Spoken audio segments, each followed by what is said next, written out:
तेज बारिश ने तो मेरी जिंदगी को नरक बनाकर रख दिया था। मुझे हर हाल में मीटिंग के लिए मुंबई से दिल्ली पहुंचना था, लेकिन तूफानी बारिश ने सारी फ्लाइट्स कैंसिल कर दी थी। इसीलिए मजबूरन भागम भाग मुझे रेलवे स्टेशन जाना पड़ा। दिल्ली की टिकट मैंने अर्जेंट खरीदी थी, इसलिए मुझे इकोनॉमी क्लास की टिकट मिली थी। अगर मेरी मीटिंग न होती तो कभी भी इकोनॉमिक्स क्लास में सफ़र करने के लिए तैयार न होता। अभी भी ट्रेन के आगे में आधा घंटा बाकी था। मेरा ड्राइवर मुझे स्टेशन छोड़कर जा चुका था, इसलिए मैं बोरसा स्टेशन पर बैठा था। रात का समय था और रात के 2 बज रहे थे। सिर्फ 5 मिनट के लिए यहाँ पर ट्रेन को रुकना था और अभी 1:30 बज रहे थे। रूटीन से ज्यादा आज स्टेशन पर सन्नाटा छाया हुआ था। शायद रात के समय 1-2 मुसाफिर ही ट्रेन के इंतजार में होते थे। बारिश अभी भी बहुत तेज हो रही थी कि जब मैंने एक लड़की को स्टेशन के अंदर आते देखा था, लेकिन अजीब बात जो थी वह यह थी कि उसने अपना चेहरा एक चादर से छुपा रखा था। बारिश में पूरी भीगी हुई थी। वह बड़े ही हवासी में इधर-उधर देख रही थी। जिस बेंच पर मैं बैठा था वह खाली भी थी। कुछ दूरी पर एक और बेंच था, लेकिन वहां पर कुछ और लड़के बैठे थे। वह लड़की बैठने की जगह ढूंढ रही थी। उसके हाथ में छोटा सा बैग भी था। उसने मेरी बेंच की तरफ देखा तो धीरे धीरे कदम बढ़ाती हुई आई, मेरी बहन के पास आकर एक कोने में बैठ गई। फिर अपने पास से एक मोबाइल फोन निकाला, उसमें कुछ मैसेज करने लगी। मैंने एक नज़र उस पर डाली थी। उसका चेहरा नाक के नीचे से छुपा हुआ था, लेकिन आंखें साफ दिख रही थी। बड़ी खूबसूरत आंखें थी। खैर, मैंने अपनी नज़र हटा ली। कुछ देर बाद कहने लगी, बात सुनो लड़के। मुझे उसके बुलाने का यह अंदाज बहुत ही अजीब लगा था। मैंने पलटक उसकी तरफ देखा। कहने लगी, दिल्ली की ट्रेन कब आएगी? मैंने कहा, आधे घंटे तक आएगी। कहने लगी, क्या मुसीबत है, जल्दी नहीं आ सकती? उसकी बेत की बात सुनकर मैं क्या जवाब दे सकता था। एक तो बारिश की वजह से मुझे इतना लंबा सफ़र करना पड़ रहा था, तो इस सफ़र के बारे में सोचकर ही परेशान था। उसके बाद कहने लगी, सुनो, तुम्हारी बोगी नंबर क्या है? मैंने तो ठीक से टिकट अच्छी तरह देखी ही नहीं थी। मैंने कहा, क्यों, आपको क्या करना है? कहने लगी, तुम्हारे बाद मैंने टिकट खरीदी है ना, तो मुझे यह देखना है तुम्हारी और मेरी बोगी नंबर एक ही है या? मैंने थोड़ा बोर होते हुए अपनी जेब से टिकट निकाली और अपना बोगी नंबर और सीट नंबर बता दिया। उसने अपनी टिकट चेक की और हंसने लगी। कहने लगी, यह तो एक ही है, हमारी सीट भी बराबर की है। मैंने उसकी बात का कोई भी जवाब नहीं दिया। अपना मोबाइल निकाला और अपनी माँ को फ़ोन करके उनसे बात करने लगा। समय का पता ही नहीं चला। ट्रेन आई तो मैं बातें करते करते वहाँ पर एक चाय की दुकान पर जा चुका था। चाय पीने लगा था, लेकिन बातों में मुझे अंदाज़ा ही नहीं हुआ कि ट्रेन कब आकर खड़ी हो चुकी की थी। मेरी माँ भी बानी टाइप की औरत है। उनसे किस्से कहानी शुरू होते तो ख़त्म ही नहीं होते थे। मुझे कहने लगी, वहाँ जाकर कुछ उल्टा सीधा मत खा लेना। मुझे पता है कि तुम खाने में बहुत ही लापरवाही बरतते हो। साथ ही साथ चाय भी पी रहा था, साथ साथ अपनी माँ को तसल्लियाँ भी दे रहा था कि ऐसा कुछ उल्टा सीधा नहीं खाऊंगा। मैं बोल ही रहा था कि अचानक से बड़े जोर से किसी ने मेरे कंधे पर चपेट लगाई थी। मैंने पीछे पलट कर देखा तो वह लड़की खड़ी थी। कहने लगी, डफर हो क्या? ट्रेन आ गई, जाना नहीं है क्या तुम्हें? उसकी बात सुनकर मैं ठीक से हैरान भी नहीं हो सका था, क्योंकि ट्रेन जाने का हॉर्न बजा रही थी। मैंने फटाफट से तेज कदम बढ़ाया और अपने बैन से अपना सामान उठाया। अब भागने के अंदाज से ट्रेन में सवार हो गया। वह लड़की तो भागकर पहले ही सवार हो चुकी थी। मैं जाकर अपनी सीट पर बैठा था। वह पहले से ही वहां पर मौजूद थी। इत्तेफाक क्या था कि मेरे और उसके अलावा वहां पर कोई भी तीसरा मुसाफिर नहीं था। कहने लगी, मैंने अपनी जिंदगी में तुम जैसा सड़ा दिमाग आदमी नहीं देखा। अगर मैं तुम्हें ना कहती तो तुम्हारी ट्रेन तो छूट ही जाती, फिर क्या करती तुम? मैंने कहा, आपका बहुत बहुत धन्यवाद। मैं वैसे ही बहुत ही लिए दिए मिजाज वाला लड़का था। लड़कियों से सीधे मुंह बात नहीं करता था। मेरा सारा फोकस अपने बिजनेस की तरफ था। सीरियस टाइप का बंदा था और अपनी जिंदगी, अपने करियर को ले बहुत ही सीरियस था। मुझे अपनी जिंदगी में अस्त व्यस्त चीज बिल्कुल भी पसंद ना था और चपर चपर बातें करने वाली लड़कियां तो बिल्कुल भी पसंद नहीं था। रात के 2 बज चुके थे, इसलिए मैंने यही ठीक समझा कि मुझे सो जाना चाहिए। लेकिन वह इस वक्त एक लड़का अपने उबले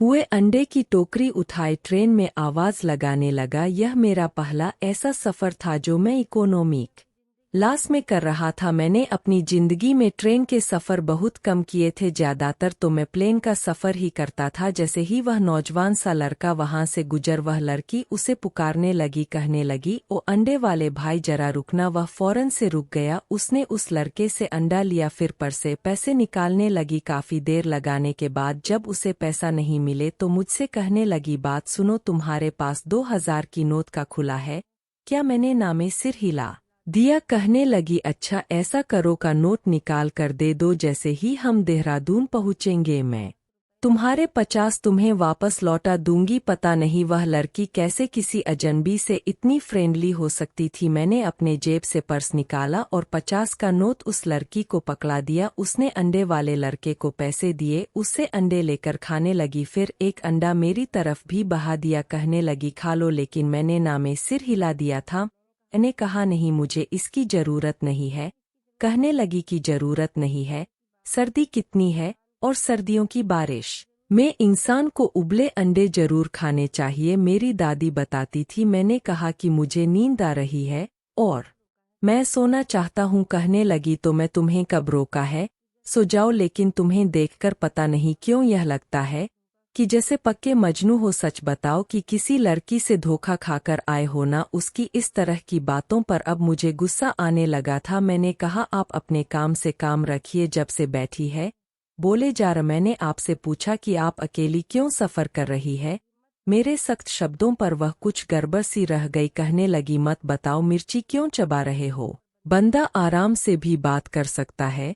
मैंने कौन सा तुम्हारे सर पर बंदूक तांकर पूछा? नहीं बताना तो मत बताओ, अंडा नहीं खाना तो वह भी मत खाओ। फिर अपना बैग नीचे रखकर कहने लगी, देखो मैं हक तो नहीं रखती तुम्हें यह कहने का, लेकिन मेरी दादी ने कहा था जूते पहनकर सोने से बिस्तर पर सांप आ जाते हैं। अब भी मुझे सांप से बहुत डर लगता है, तो भगवान के लिए अपने सूच उतार कर ना साइड पर रख दो। जितनी वह देखने में खूबसूरत थी, पता नहीं बातें इतनी क्यों करती थी, और मुझे बातूनी लड़कियों से सख्त चित थी, इसीलिए मैं उससे बहस करना ही नहीं चाहता था। इसीलिए अपने आराम से सूज उतार कर एक साइड पर रखे और अपनी आंखों पर बाजू रखकर सोने की कोशिश करने लगा। लेकिन मैं नहीं जानता था कि अगले आने वाले स्टेशन पर मुझ पर कयामत टूट पड़ेगी। अगला स्टेशन आते ही कुछ नौजवान गाड़ी में सवार हुए थे, जिनके हाथ में पिस्तौल थी। जैसे ही वह लड़के ट्रेन पर सवार हुए तो वहां के टिकट चेकर ने उन्हें रोकना चाहा, तो उन्होंने बंदूक दिखाई। कहने लगे, हम किसी तलाश में हैं, इसीलिए हमें रोकोगे तो तुम्हें भी गोली मार देंगे। मेरी आँख खुली थी, मैंने अपनी आंखों से बाजू हटाया तो टिकट चेकर यह कह रहा था, देखिए हम आपको एक एक कभी में घुसने नहीं दे सकते। वह कहने लगा, अगर तुमने हमें रोकने की कोशिश की तो यह जान लो कि हमारे हाथ ऊपर तक है, समझे, यह हमारी इज्जत का सवाल है। खैर, मुझे बाहर होने वाले शोर से कोई खास मतलब नहीं था। मेरी नज़र उस लड़की पर पड़ी तो वह अपना पूरा चेहरा छुपाए डरी सहमी बिल्कुल खिड़की से बाहर देखे जा रही थी। मैंने गौर किया तो उसका शरीर धीरे धीरे कांप रहा था। हालांकि देखने में नहीं लगता था कि वह कोई डरपोक टाइप की लड़की थी। कुछ लड़के हमारे कभी में आ गए थे। मैं उठकर बैठ गया। वो टेक चेकर भी उनके साथ था। वस लड़की से कहने लगे, लड़की अपना चेहरा दिखाओ हमें। लेकिन वह कहने लगी, मैं क्यों अपना चेहरा दिखाने लगी? देखो, मैं अपना चेहरा यहाँ पर किसी को नहीं दिखाऊंगी, मेरा पति बहुत ही सख्त मिजाज है। फिर वह मुझसे कहने लगी, सुनते हो जी, यह क्या कह रहे हैं? देखो जो जरा। वह मुझे ना जाने क्यों संबोधित कर रही थी। मैंने हैरत से देखा था। कहने लगी, यह मेरे पति है। देखो, मेरे पति के बहुत बड़े बड़े लोगों से संबंध बंद है।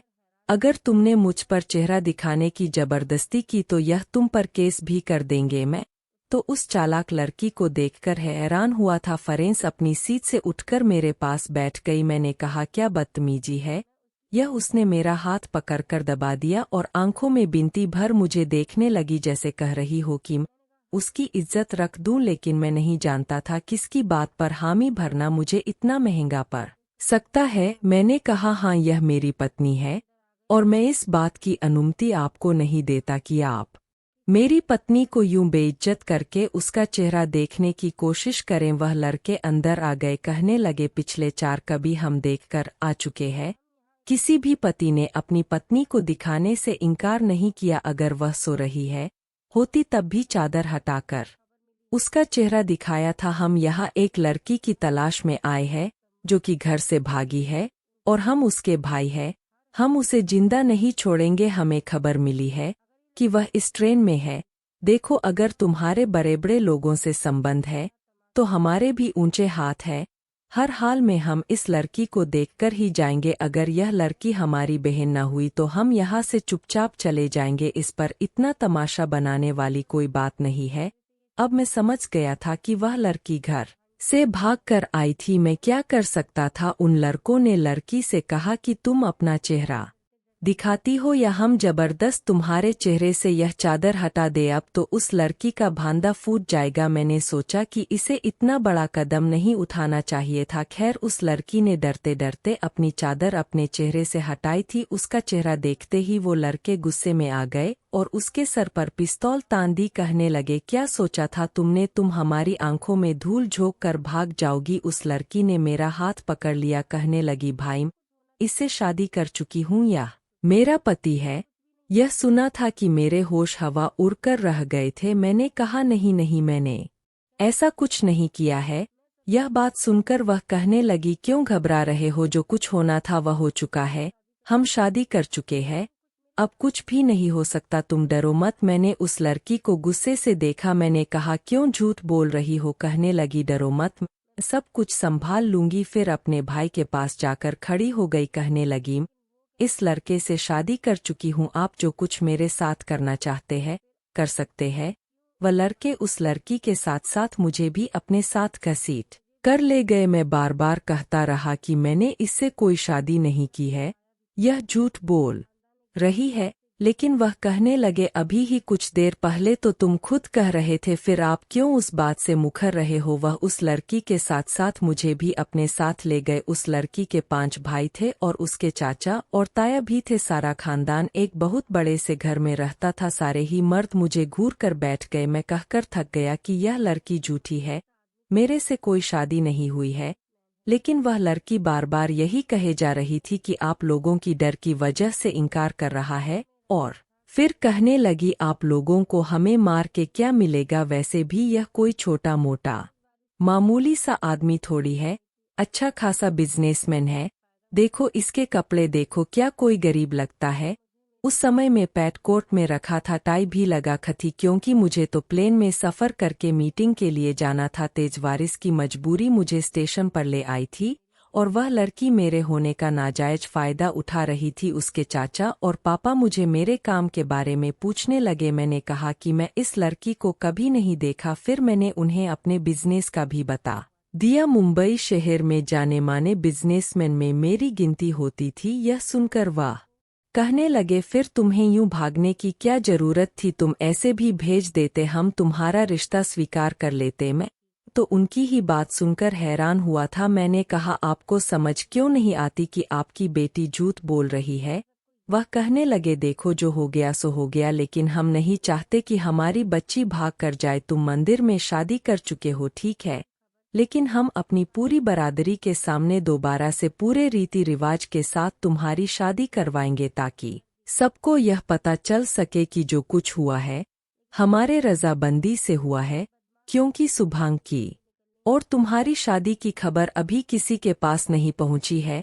मेरे नाना के कहने पर भी मेरी शादी अगले दिन ही सुभांग से कर दी गई थी। उन्हें अपनी बेटी की बात पर भरोसा था, लेकिन मेरी बात पर नहीं। वह लोग कुछ बदमाश टाइप के थे, मुझे घर से निकलने की नहीं दिया, एक कमरे में बंद करके रख दिया। अब यह तो सुना होगा कि लड़कियों के साथ जबरती की जाती है, लेकिन एक लड़का होते हुए भी बेबस हो चुका था। उन्होंने मेरी मां को भी बुला लिया था जो हक्का बक्का मुझे देखे जा रही थी। कहने लगी, दिव्यांश, यह कौन सी मीटिंग थी तुम्हारी? अगर तुमने लड़की पसंद कर ली थी तो मुझसे बात करते शर्म नहीं आई? तो मैं किसी की बच्ची को घर से भगाते हुए मैंने कहा, माँ आप भी मुझे ऐसा समझती है?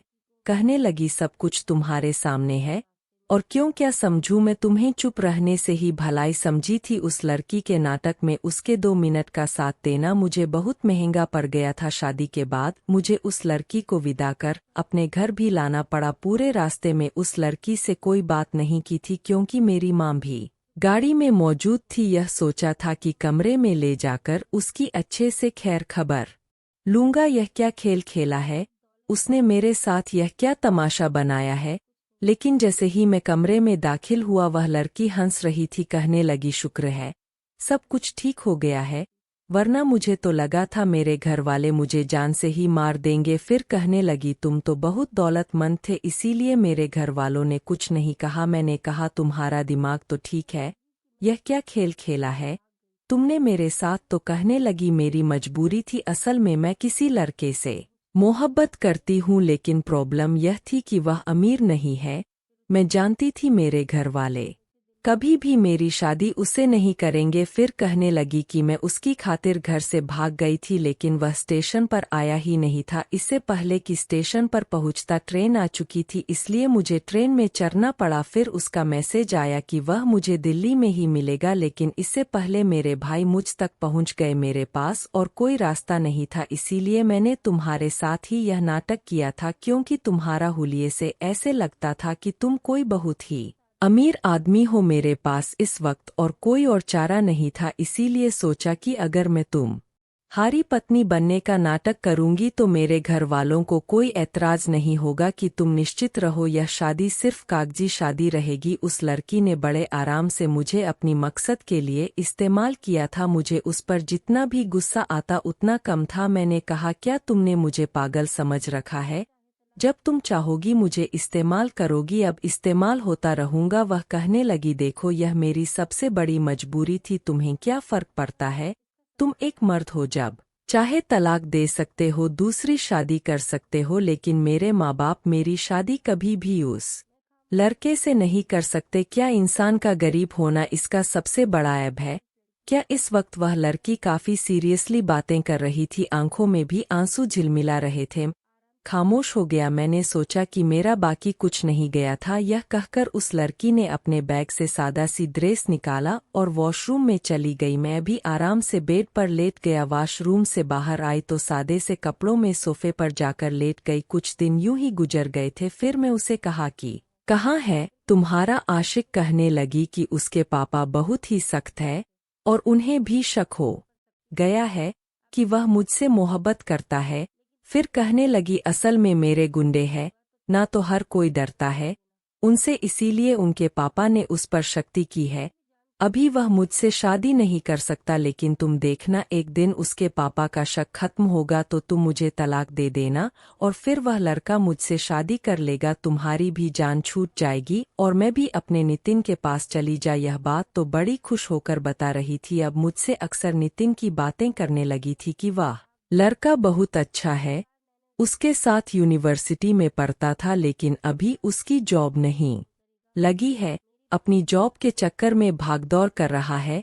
एक बार मैंने उसे कहा कि तुम्हारी शादी मुझसे हो चुकी है, कल को वह तुम पर शक नहीं करेगा। मेरी बात सुनकर वह हंसने लगी, कहने लगी नहीं करेगा, मैं उसे बता दिया है कि तुम बहुत ही अच्छे शरीफ इंसान हो और मैं यह जानती हूँ कि तुम मेरे साथ कुछ नहीं कर सकते। उसके बाद वह फिर से मुस्कुराने लगी। मैंने कहा मुझे कुछ करना चाहिए भी नहीं। कहने लगी हाँ मुझे पता है, इतनी हिम्मत नहीं है तुम्हें। यह सुनकर मुझे कुछ अजीब सा लगा था। मैंने कहा हिम्मत की बात तो मत करो, हिम्मत तो बहुत करने पर आओ तो बहुत कुछ कर भी सकती हूँ। मेरी बात सुनकर उसकी चलती हुई जबान रुक गई थी। मैं उसके पास आगे, मेरा इरादा उसे थोड़ा सा तंग करने का था, क्योंकि मेरी इस हिम्मत पर उसका रंग कुछ उड़ा था। वह कुछ डरकर मुझसे पीछे हटी थी। मैंने कहा तुम मेरी पत्नी हो और फिर हम एक कमरे में सोते हैं, और जहाँ एक मर्द और एक औरत अकेले हो और फिर पति पत्नी भी हो तो कभी भी कुछ भी हो सकता है। मेरी बात सुनकर कहने लगी खबरदार, जो तुमने ऐसा वैसा कुछ भी किया। मैंने कहा मुझे कौन रोक सकता है? यह कहकर मैंने उसके चेहरे की उड़ी हुई हवाइयां देख रहा था, अपनी हंसी भी रोकने की कोशिश कर रहा था, वो जो खुद को अब तक मुझ पर बहादुर साबित कर रही थी। मेरे कुछ शब्दों पर ही बेहद घबरा गई थी। कुछ देर तक मैं उसके चेहरे को देखता रहा, वह बेहद हसीन थी। फिर जल्दी ही अपनी नजरें हटा लिया और हंसने लगा। मेरे यूं हंसी पर वह मुझे गौर से देखने लगी। मैंने कहा मजाक कर रहा था तुमसे, मैं कभी एक ऐसी लड़की से कोई भी रिश्ता नहीं बना सकता जिसके दिल में कोई और हो, इसलिए चाहते हुए भी बेफिक्र रहो। मेरी बात सुनकर उसकी सा बहरा हुआ था। कहने लगी, आगे से ऐसा मजाक मत करना, मैं कभी भी कुछ और नहीं सोच सकती, बहुत मोहब्बत करती हूँ नितिन से। मैंने कहा, हाँ मैं समझ सकता हूँ, जिसके खातिर तुम घर छोड़ सकती हो उसके लिए तुम कुछ भी कर सकती हो। उस लड़की ने मुझे 1 महीने का समय मांगा, मुझे लगा बस 1 ही महीना है, लेकिन मैं नहीं जानता था जैसे जैसे समय गुजरेगा मेरे दिल की दुनिया बदलने लगेगी। उसका व्यवहार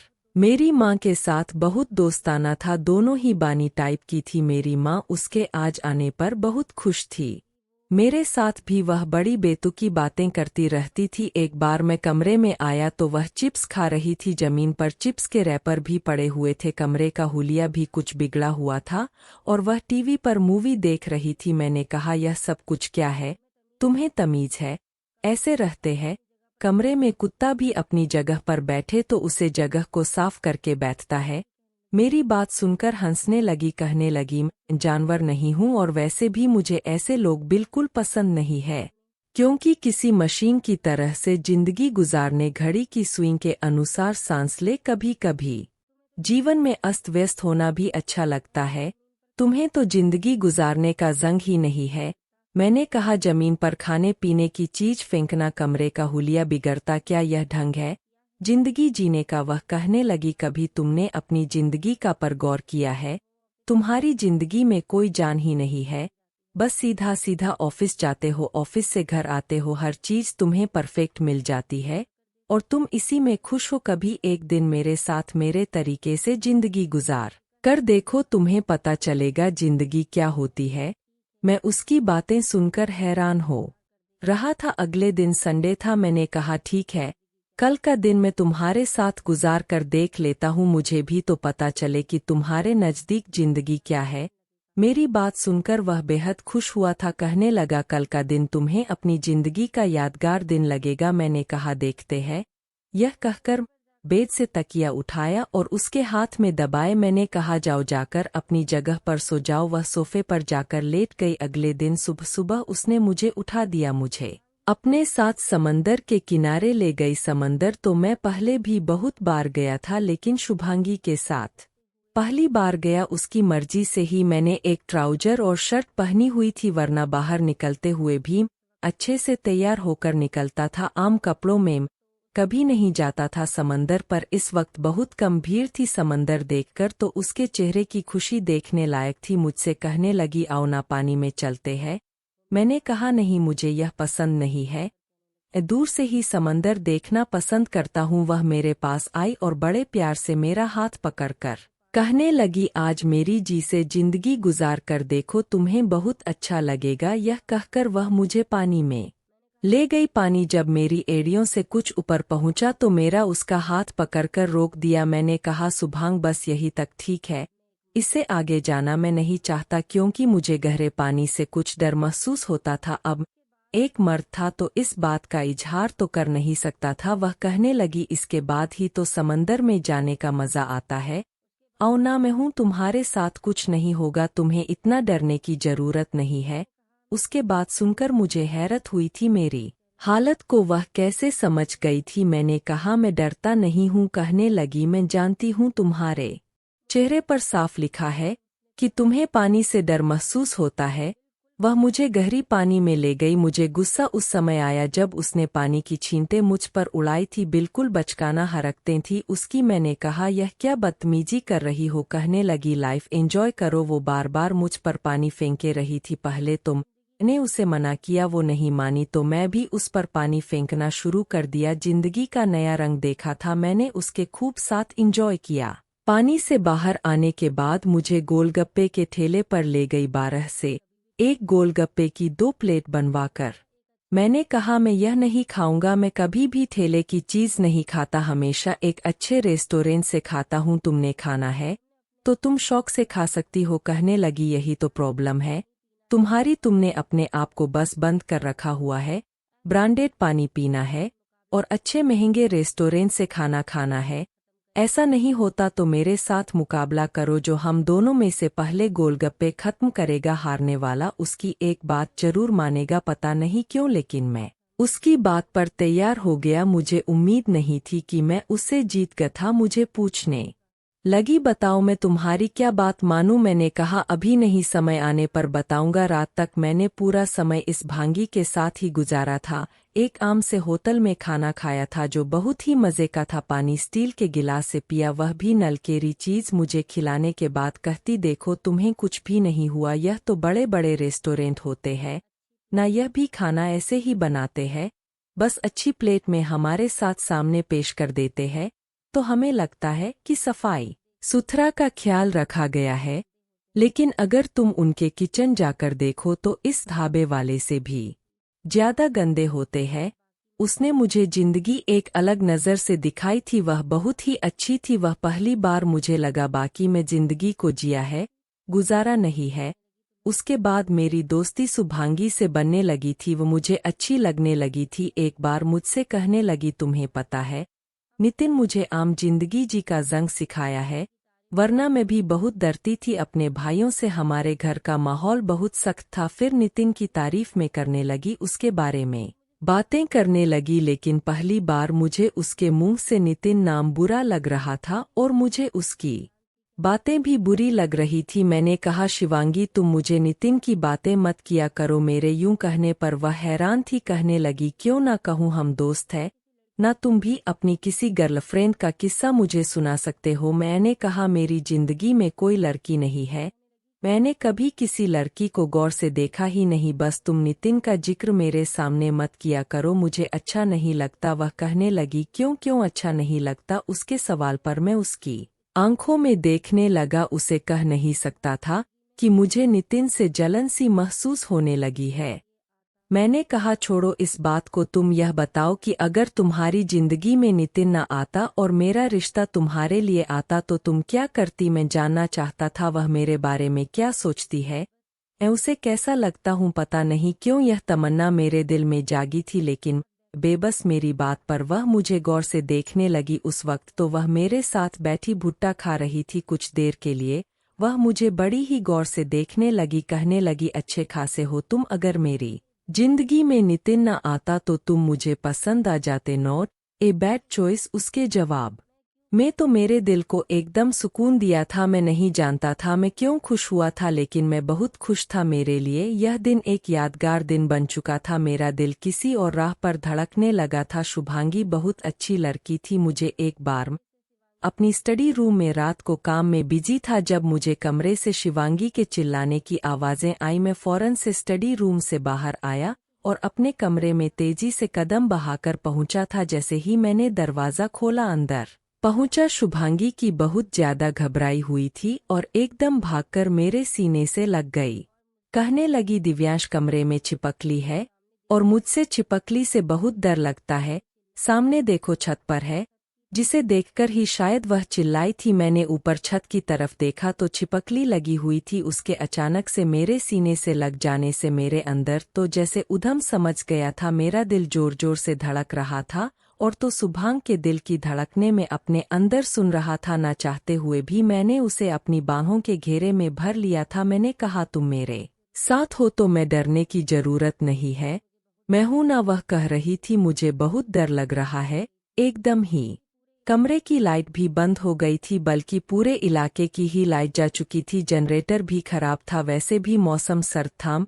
उसको अपने साथ लगाए बैग तक ले आया। कहने लगी, लाइट क्यों चली गई, जनरेटर क्यों नहीं चल रहा? मुझे अंधेरे से भी डर लगता है।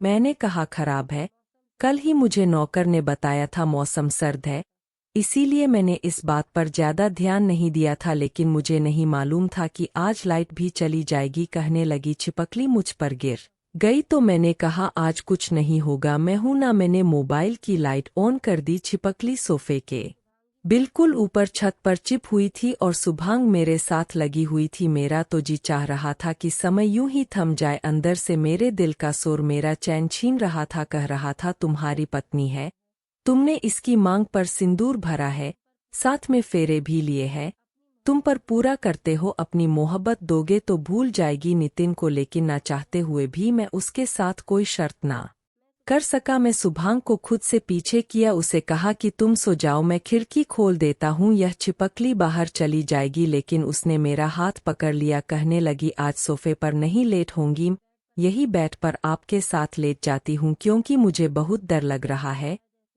अभी शायद ऐसे ही किसी मौके की तलाश में था, उसका हाथ थामकर उसके पास ही लेट गया। कमरे में हल्की सी रोशनी थी और उसमें उसकी सफ़ेद दूधिया रंगत चमक रही थी। जी चाह रहा था आज सारी हदों को पार कर दूं, उसे इतनी मोहब्बत दूं कि उसे सरोवर कर दूं, लेकिन कर नहीं सकता था क्योंकि उसके दिल में मैं नहीं था। जब वह गहरी नींद सो गई तो मैंने अपना हाथ उसके हाथ से छुड़ाया और सोफे पर जाकर लेट गया। कुछ दिन से मेरी नज़रें शुभांग पर बेखुदी से उठने लगी थी। मैं नहीं जानता था मेरी इन नज़रों को नौकरों ने भी भांप लिया था। एक बार ऑफिस के लिए तैयार हो रहा था जब शिवांगी गुस्से से कमरे में दाखिल हुई और मेरे बराबर आकर खड़ी हो गई। कहने लगी तुम्हें शर्म नहीं आती मुझे बुरी बुरी नज़रों से मुझे देखते हो। अब तो नौकर ने भी यह बात नोट की है।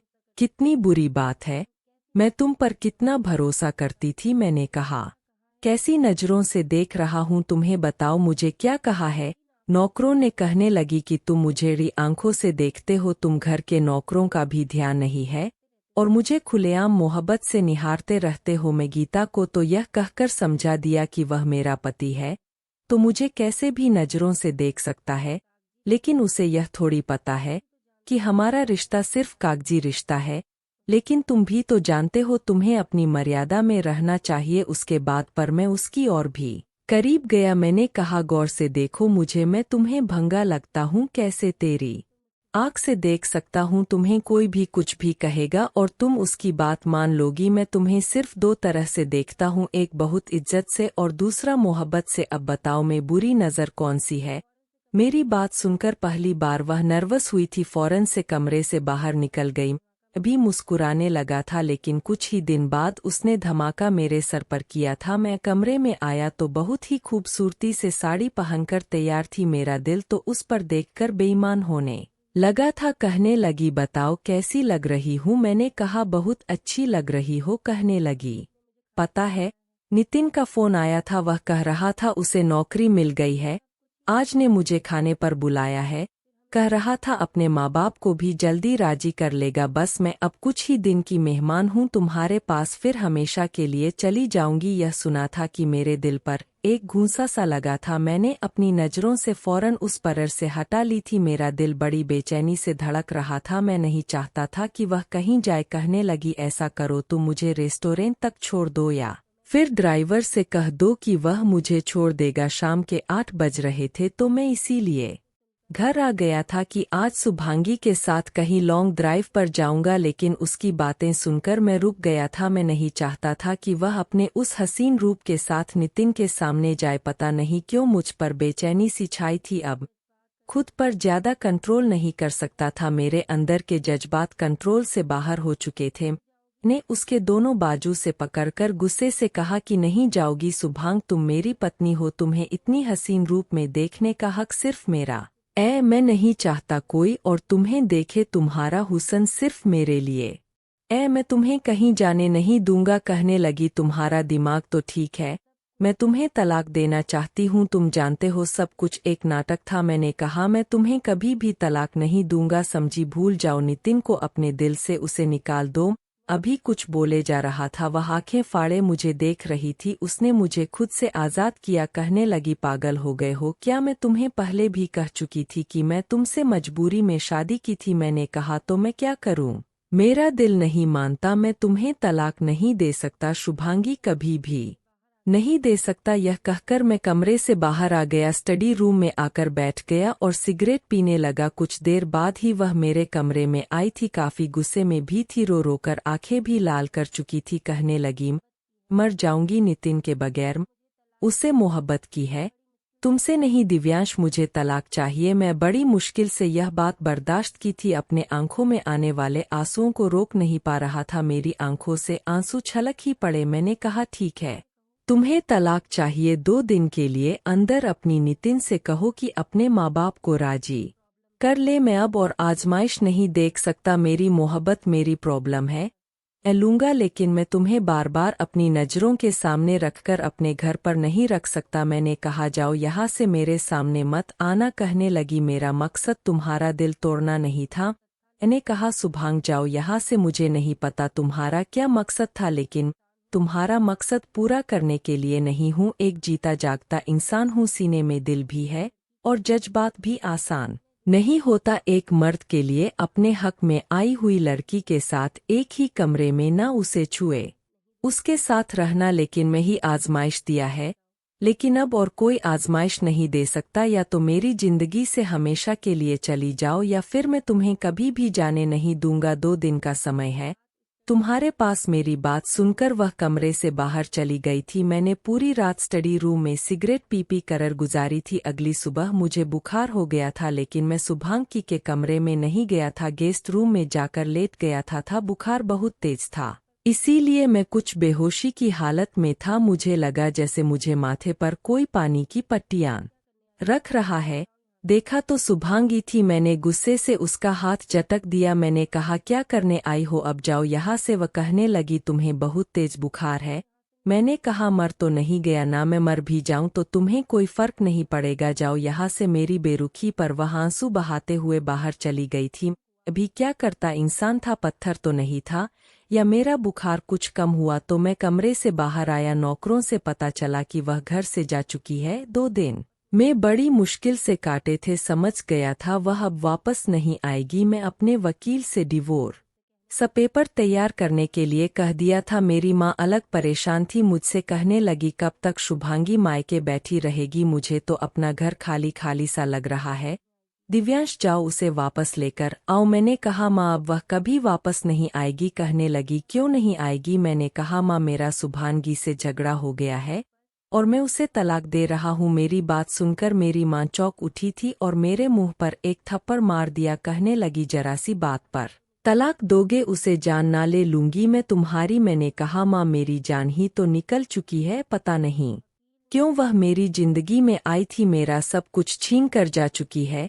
वकील ने डिवोर्स के पेपर तैयार कर दिए थे। मैंने शुभांगी को कॉल की, पहले ही घंटी पर उसने फ़ोन उठाया था। मैंने कहा कि तलाक के पेपर तैयार हो गए हैं, तुम कोर्ट में ही आ जाना अपनी तरफ से। उसने मुझे कोई जवाब नहीं दिया था। अगले दिन कोर्ट में वकील के सामने वह मौजूद थी, लेकिन आंखें बुरी तरह सूजी हुई थी। मैंने बस एक नज़र उस पर देखा था और दिल तड़पता रह गया था कि वह अब क्यों रो रही उसकी हर खुशी उसे मिलने जा रही थी, फिर वह रोकर उसे आंखें क्यों सुझा रखी थी। सामने रखा तलाकनामे पर साइन करने से पहले मेरे हाथ बुरी तरह से कांप रहे थे। मेरा जी नहीं चाह रहा था कि मैं उन पर साइन करूं। मेरे हाथों की कपक पाहत शुभांग भी देख रही थी। एकदम उसने पेपर पकड़े और फाड़कर कई टुकड़ों में बांट दिए, फिर मेरे साथ लगकर रोने लगी। कहने लगी दिव्यांश जब से तुम्हारा घर छोड़कर गई हूँ मुझे एक पल भी चैन नहीं आया, बार बार मुझे तुम्हारा ख्याल आता रहा। फिर मुझे एहसास हुआ कि शादी मजाक नहीं होती और ना ही अग्नि के समक दिए हुए 7 फेरे मजाक होते हैं, दिलों की दूरियों को बांध के रख देते। मैंने नितिन से इनकार कर दिया है, उसे कह दिया है कि मैं उससे शादी नहीं कर सकती। वह ऐसे ही बेवकूफ़ थी, उसे यह तक एहसास नहीं था कि सामने वकील अपनी कुर्सी पर बैठा उसे मेरे सीने से लगे मोहब्बत करते हुए देख रहा था और सुन भी रहा था और साथ ही नजरें झुकाए मुस्कुरा भी रहा था। मैंने उसके कान के करीब जाकर कहा शुभांग हम अकेले यहाँ नहीं है, घर जाकर बात करेंगे। मेरी बात सुनकर एकदम मुझे पीछे हटी थी। वापसी का सफ़र मेरे लिए खुशियों भरा सफ़र था, क्योंकि मेरी पत्नी मेरे साथ थी। वह समझ गई थी कि शादी होती है, कोई खेल नहीं होता। तो अगर आपको वीडियो पसंद आए तो लाइक और सब्सक्राइब करना न भूलें। धन्यवाद।